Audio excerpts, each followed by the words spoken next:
Pemirsa, proses ekshumasi Sutrimo telah selesai dilaksanakan tadi siang. Bisakah ini menjadi awal titik terang dari misteri kematian mantan penjaga rumah ex-Jampitsus Febri Adriansyah yang dinilai penuh kejanggalan?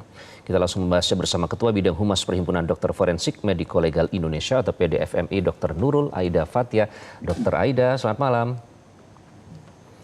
Malam, Mas Iqbal. Dan Presiden Perkumpulan Praktisi Hukum Pitra Romadhoni. Mas Pitra, apa kabar? Baik, Mas Iqbal. Terima kasih sudah bergabung dengan Prime Time News, Dr. Aida. Jadi nanti apa saja hasil ekshumasi yang dilakukan atau selesai dilaksanakan pada tadi siang dan berapa lama nanti hasilnya akan diketahui dan diumumkan ke publik, Dr. Aida? Oke, ya. Jadi tim yang tadi sudah bekerja, gitu ya, yang terdiri dari akademisi, kemudian beberapa institusi dan juga beberapa ahli lain yang tadi juga mungkin sudah disampaikan, gitu ya, itu dilakukan tadi kurang lebih beberapa jam ya, dari jam 9.30 sampai jam 2 itu akhirnya selesai. Dilakukan pemeriksaan itu beberapa tahap. Yang pertama tentunya adalah penggalian kubur terlebih dahulu, setelah itu jenazah diangkat ke atas. Nah, pemeriksaan langsung dilakukan di lokasi, kemudian dilakukan pemeriksaan luar jenazah terlebih dahulu untuk bisa melihat di permukaan tubuh apakah memang ada perlukaan atau tidak.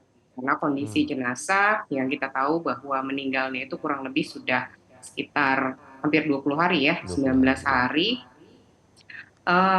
Kondisinya sudah membusuk lanjut. Permukaan tubuhnya memang masih utuh, belum tampak tulang belulang, tapi dari permukaan tubuh itu kulit arinya sudah mengelupas kalau pembusukan lanjut. Kemudian warna kulit juga pasti sudah berubah, sehingga tidak ditemukan ya, dari pemeriksaan itu tidak ditemukan adanya perlukaan terbuka, artinya permukaan kulitnya intak. Kemudian setelah dilakukan pemeriksaan luar jenazah, barulah dilakukan pemeriksaan dalam. Jadi dilihat, dibuka rongga-rongga tubuh, kemudian setiap organ yang ada di dalamnya itu dilakukan pemeriksaan. Pemeriksaannya mulai dari permukaan luar, artinya dari bentuk organ tersebut, meskipun memang sudah pembusukan, tentunya tidak maksimal ya dari penglihatan mata, sehingga perlu dilanjutkan pemeriksaan lebih lanjut dengan pemeriksaan laboratorium histopatologi. Jadi semua organ itu dilakukan pengambilan sampel. Pengambilan sampel di sini kita lakukan split, artinya tidak dilakukan hanya di satu laboratorium, jadi dilakukan di 3 laboratorium yang terpisah. Jadi sampel masing-masing organ tersebut itu dibagi untuk 3 laboratorium tadi supaya bisa mempertahankan independensi dan juga hasilnya tentu bisa dipertanggungjawabkan masing-masing.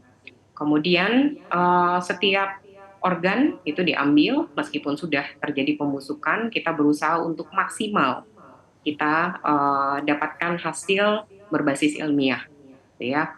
Bukan hanya organ, tapi juga ada sampel lain.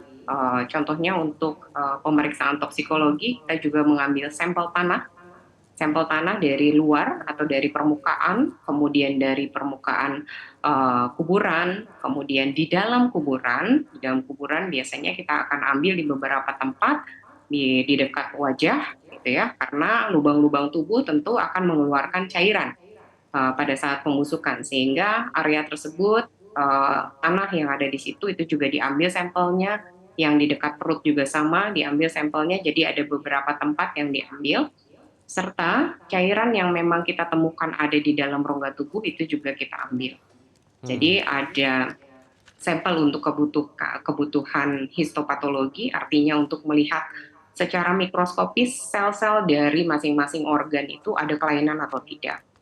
Nah, karena di sini kita tentunya harus bisa menegakkan ada atau tidak penyakit. Tadi sudah disampaikan sama Mas Iqbal bahwa ada riwayat penyakit nih dari korban. Tentunya kita harus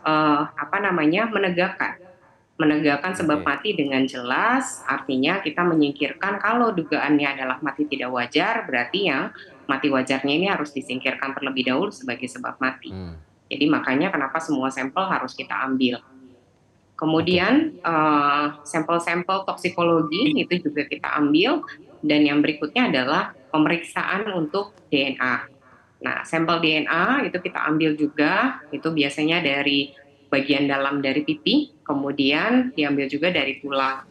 Tujuan pemeriksaan laboratorium DNA ini adalah satu untuk memastikan bahwa benar jenazah yang kami periksa itu adalah almarhum. Tentunya nanti di cross check dengan kerabat dari almarhum. Kemudian yang kedua, sekarang teknologi sudah sangat canggih. Kemudian dari analisa DNA tadi itu bisa dilihat resiko-resiko penyakit ataupun penyakit-penyakit yang memang diderita oleh almarhum. Jadi makanya ada 3 laboratorium, tujuannya yaitu adalah histopatologi anatomi, kemudian toksikologi, dan berikutnya adalah DNA.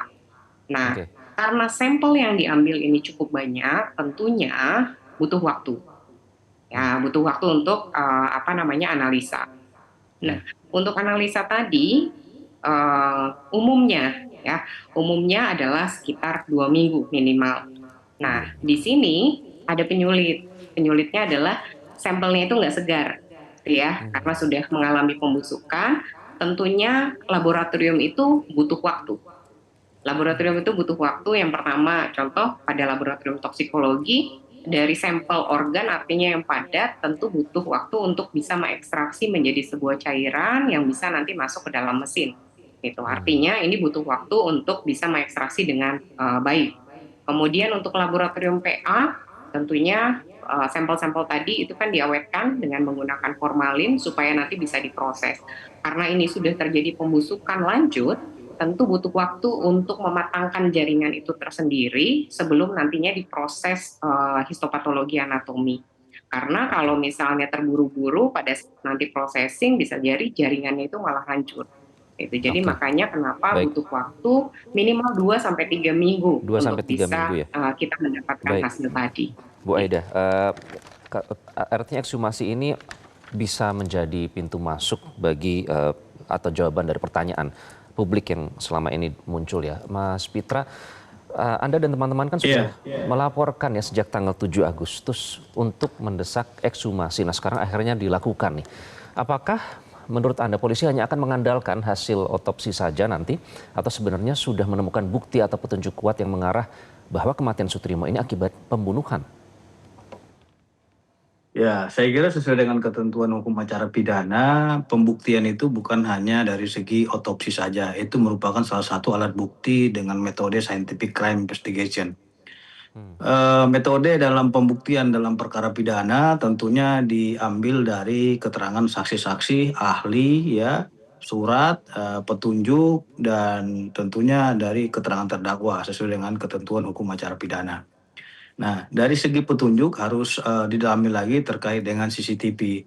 CCTV kan bisa kita lihat dari Banyumas ya, keberangkatan beliau dengan siapa dan bersama siapa. Terus kita bisa lihat dari CCTV di depan klinik Morden sampai CCTV di Rumah Sakit Muhammadiyah Taman Puring. Tentunya itu akan menjadi petunjuk bahwasannya ada atau tidaknya suatu dugaan tindak pidana dalam peristiwa tersebut. Nah, ekshumasi tersebut untuk membuktikan salah satu rangkaian daripada suatu peristiwa dugaan tindak pidana, apakah meninggalnya wajar atau tidak. Nah, maka untuk membuat terang perkara tentunya ahli ya masuk dalam kategori keterangan ahli dalam hukum acara pidana dengan pembuktian saintifik, dengan memeriksa almarhum ini, dengan melakukan ekshumasi, akan menjawab apakah almarhum ini mengalami penyakit ataupun mengalami suatu hal yang mencurigakan seperti racun atau tidak adanya. Ini akan diperjelas oleh ahli forensik dan ahli di bidang kedokteran. Nah, maka dari itu terkait dengan suatu rangkaian peristiwa tersebut, tentu kita menghormati proses hukum yang sedang berjalan ini, apalagi ini sudah ditangani oleh pihak kepolisian dan keluarga juga telah membuat laporan polisi, ini akan semakin terang peristiwa tersebut. Nah, dan tentunya kita menunggu apa hasil daripada ekshumasi Mas tersebut. Pitra, ini kan soalnya kalau dari pengalaman yang sebelumnya biasanya ekshumasi dulu dilakukan, baru ketika ditemukan tindak pidana baru ditingkatkan ke penyidikan. Nah ini kan sebaliknya, apakah itu juga memperkuat soal ini Mas Pitra? Nggak begitu juga. Kan saya sudah jelaskan tadi bahwasanya ekshumasi itu merupakan salah satu alat bukti ya dari alat bukti yang diatur dalam KUHP. Nah, itu masuk dalam kategori keterangan ahli.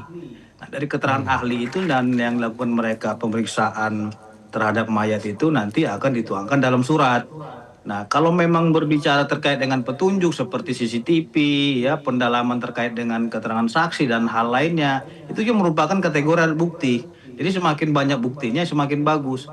Nah, karena kita lihat dari segi perjalanan kasus ini, keluarga kan sudah menyatakan sampai sekarang ini handphone milik almarhum ini belum dikembalikan dan dompetnya juga belum dikembalikan. Nah, isi dompet itu kan ada ATM juga. Nah, saya kira itu sangat dibutuhkan sekali untuk proses penegakan hukum ya. Siapa yang berkomunikasi dengan almarhum ya, terus terkait dengan transfer uang dan lainnya seperti tadi ada pihak keluarga mengatakan beliau diberikan 5 juta, siapa yang memberi, ini kan harus didalami lebih lanjut lagi. Dan apakah ada keistimewaan terhadap almarhum ini ketika ingin diberangkatkan ke Jakarta? Ini juga harus didalami karena hal-hal tersebut ya perlu didalami dari sudut pandang kriminologi. Karena berbicara kriminologi tentunya kita berbicara terkait dengan kejanggalan dan asal-usul bagaimana perbuatan itu dilakukan. Seperti itu. Oke, baik, nanti kita akan bahas lebih lanjut karena dugaan yang muncul dan menguat di publik adalah terkait dengan pada saat ditemukan ini kondisinya dari hidung dan mulut keluar busa. Oleh karena itu salah satu dugaan adalah diracun. Nanti kita akan bahas lebih lanjut usai jeda. Jelajahi cara baru mendapatkan informasi. Download Metro TV Extend sekarang.